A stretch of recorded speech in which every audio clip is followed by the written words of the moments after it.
ರೇಣುಕಾಸ್ವಾಮಿ ಕೊಲೆ ಕೇಸ್ನಲ್ಲಿ ನಟ ದರ್ಶನ್ ಜೈಲ್ ಪಾಲಾಗಿದ್ದಾರೆ. ಹಲವು ತಿಂಗಳ ಹಿಂದೆ ಅವರು ಜೈಲ್ನಲ್ಲೇ ಇದ್ದಾರೆ. ಇತ್ತೀಚೆಗೆ ಅವರೂ ಸಹ ಕೈದಿಗಳ ಮೇಲೆ ಹಲ್ಲೆ ಮಾಡಿದ ಬಗ್ಗೆಯೂ ಸಹ ಇದೀಗ ವರದಿಯಾಗಿತ್ತು. ನಟ ದರ್ಶನ್ ಕೊಲೆ ಪ್ರಕರಣದಲ್ಲಿ ಜೈಲಿನಲ್ಲಿದ್ದು ಅವರ ಬಳಿ ಇದ್ದಂತಹ ಪಿಸ್ತೂಲ್ ಲೈಸೆನ್ಸ್ ರದ್ದಾಗಿದೆ. ಮೈಸೂರು ಗ್ರಾಮಾಂತರ ಪೊಲೀಸರ ಈ ನಿರ್ಲಕ್ಷ್ಯ ಇದೀಗ ಹಲವು ಪ್ರಶ್ನೆಗಳನ್ನ ಹುಟ್ಟಾಕ್ತಾ ಇರುವಂತದ್ದು. ದರ್ಶನ್ ಬಳಿ ಪಿಸ್ತೂಲ್ ಮಾತ್ರವಲ್ಲ, ಅವರ ಬಳಿ 2.2 mm ರೈಫಲ್ ಹಾಗೂ ಬುಲೆಟ್ಸ್ ಕೂಡ ಇತ್ತು. ದರ್ಶನ್ ಮೇಲೆ ಕೇಸ್ ದಾಖಲಾಗಿ 1.5 ವರ್ಷ ಕಳೆದಿದೆ. ಮೈಸೂರು ಗ್ರಾಮಾಂತರ ಪೊಲೀಸರು ಈ ರೈಫಲ್ ನ ಯಾಕೆ ಸೀಸ್ ಮಾಡಿಲ್ಲ? ಹಾಯ್ ಹಲೋ ನಮಸ್ಕಾರ, ನೀವು ನೋಡ್ತಾ ಇದ್ದೀರಾ ಸ್ಪೀಡ್ ಪ್ಲಸ್ ಕರ್ನಾಟಕ. ನಾನು ಸುಷ್ಮಿತಾ ನಟರಾಜ್. ದರ್ಶನ್ ನಟಿಸಿರುವಂತಹ ಡೆವಿಲ್ ಸಿನಿಮಾ ಸೂಪರ್ ಹಿಟ್ ಆಗ್ತಾ ಇದೆ. ಒಂದೇ ದಿನಕ್ಕೆ ಕೋಟಿ ಹಣವನ್ನ ಇದೀಗ ಬಾಚಿಕೊಂಡಿದೆ. ಅಭಿಮಾನಿಗಳು ಕೂಡ ಪ್ರೀತಿಯ ದಾಸನಿಗೆ ಬೆನ್ನೆಲುಬಾಗಿ ನಿಂತಿದ್ದಾರೆ. ಆದ್ರೆ ಇದೀಗ ದರ್ಶನ್ ಮಾಡಿಕೊಂಡಿರುವಂತಹ ಅವಾಂತರದಿಂದ ಮತ್ತೊಂದು ಕೇಸ್ ದಾಖಲಾಗುವ ಸಾಧ್ಯತೆ ಕೂಡ ಇದೀಗ ಕಂಡು ಬರ್ತಾ ಇರುವಂತದ್ದು. ಈ ಕೇಸ್ನಲ್ಲಿ ಕೇವಲ ದರ್ಶನ್ ಮಾತ್ರವಲ್ಲ, ಪೊಲೀಸ್ ಅಧಿಕಾರಿಗಳ ಮೇಲೆಯೂ ಸಹ ಅಪವಾದ ಬರುವಂತಹ ಸಾಧ್ಯತೆ ಇದೀಗ ಕಾಣಿಸ್ತಾ ಇದೆ. ಹಾಗಾದ್ರೆ ದರ್ಶನ್ ಮಾಡಿಕೊಂಡಿರುವಂತಹ ಅವಾಂತರ ಏನು? ದರ್ಶನ್ ವಿಷಯದಲ್ಲಿ ಗೊತ್ತಿದ್ದು ಪೊಲೀಸರು ಕಣ್ಮುಚ್ಕೊಂಡು ಕೂತಿದ್ರ? ನಡೆದಿರುವಂತಹ ದೊಡ್ಡ ಎಡವಟ್ಟಾದ್ರೂ ಏನು? ಇವೆಲ್ಲವನ್ನ ಹೇಳ್ತಾ ಹೋಗ್ತೀನಿ, ಕೇಳಿ. ಎಸ್, ರೇಣುಕಾಸ್ವಾಮಿ ಕೊಲೆ ಕೇಸ್ನಲ್ಲಿ ನಟ ದರ್ಶನ್ ಜೈಲ್ ಪಾಲಾಗಿದ್ದಾರೆ. ಹಲವು ತಿಂಗಳ ಹಿಂದೆ ಅವರು ಜೈಲ್ನಲ್ಲೇ ಇದ್ದಾರೆ.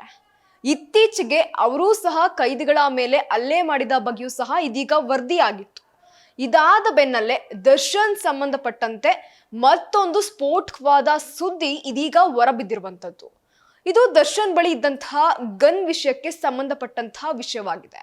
ಹೌದು, ನಟ ದರ್ಶನ್ ಕೊಲೆ ಪ್ರಕರಣದಲ್ಲಿ ಜೈಲಿನಲ್ಲಿದ್ದು ಅವರ ಬಳಿ ಇದ್ದಂತಹ ಪಿಸ್ತೂಲ್ ಲೈಸೆನ್ಸ್ ರದ್ದಾಗಿತ್ತು.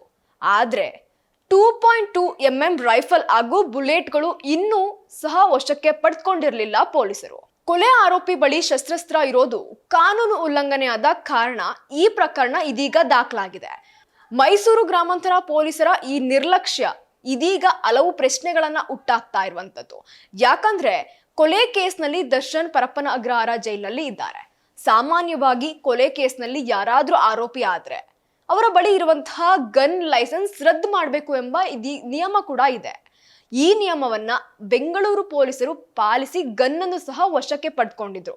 ಕಳೆದ ವರ್ಷ ಅಂದ್ರೆ ಡಿಸೆಂಬರ್ 24ರಂದೇ ದರ್ಶನ್ ಪಿಸ್ತೂಲಿನ ಲೈಸೆನ್ಸ್ ಕೂಡ ರದ್ದು ಮಾಡಿ ಆ ಬಳಿಕ ಈ ವರ್ಷ ಅಂದ್ರೆ 2025ರ ಜನವರಿ 22ರಂದು ದರ್ಶನ್ ಅಪಾರ್ಟ್ಮೆಂಟ್ ನಲ್ಲಿ 3.2 mm ಪಿಸ್ತೂಲ್ ಅನ್ನ ಸೀಸ್ ಮಾಡಲಾಗಿತ್ತು. ಆದ್ರೆ ಪೊಲೀಸರು ಗಂಭೀರವಾಗಿ ಪರಿಗಣಿಸದ ಮತ್ತೊಂದು ವಿಷಯ ಸಹ ಇಲ್ಲಿದೆ. ದರ್ಶನ್ ಬಳಿ ಪಿಸ್ತೂಲ್ ಮಾತ್ರವಲ್ಲ, ಅವರ ಬಳಿ 2.2 mm ರೈಫಲ್ ಹಾಗೂ ಬುಲೆಟ್ಸ್ ಕೂಡ ಇತ್ತು. ಇದನ್ನ ದರ್ಶನ್ ಮೈಸೂರಿನ ಫಾರ್ಮ್ ಹೌಸ್ ಅಥವಾ ಬೆಂಗಳೂರಿನ ಮನೆಯಲ್ಲಿ ಬಚ್ಚಿಟ್ಟಿರುವ ಸಾಧ್ಯತೆ ಇದೆ ಎಂದು ಸಹ ಇದೀಗ ವರದಿ ಆಗ್ತಾ ಇದೆ. ಇನ್ನು ಮೈಸೂರು ಗ್ರಾಮಾಂತರ ಪೊಲೀಸರು ದರ್ಶನ್ಗೆ ಈ ರೈಫಲ್ ಪಡೆಯಲು ಪರವಾನಗಿಯನ್ನ ನೀಡಿದ್ರು. ಸಾಮಾನ್ಯವಾಗಿ ಕೊಲೆ ಆರೋಪಿ ಬಳಿ ಯಾವುದೇ ಹ್ಯಾಂಡ್ ಗನ್ ಇರಬಾರ್ದು ಅನ್ನುವ ನಿಯಮ ಕೂಡ ಇದೆ. ಆರೋಪಿ ಆಗ್ತಾ ಇದ್ದಂತೆ ಆ ಗನ್ನ ಸೀಸ್ ಮಾಡಬೇಕು, ಇಲ್ಲ ಅಂದ್ರೆ ಆರೋಪಿಯೇ ಪೊಲೀಸರಿಗೆ ಗನ್ನ ನೀಡಬೇಕು. ಈ ರೀತಿ ನಿಯಮ ತರಲು ಒಂದು ಕಾರಣ ಸಹ ಇದೆ.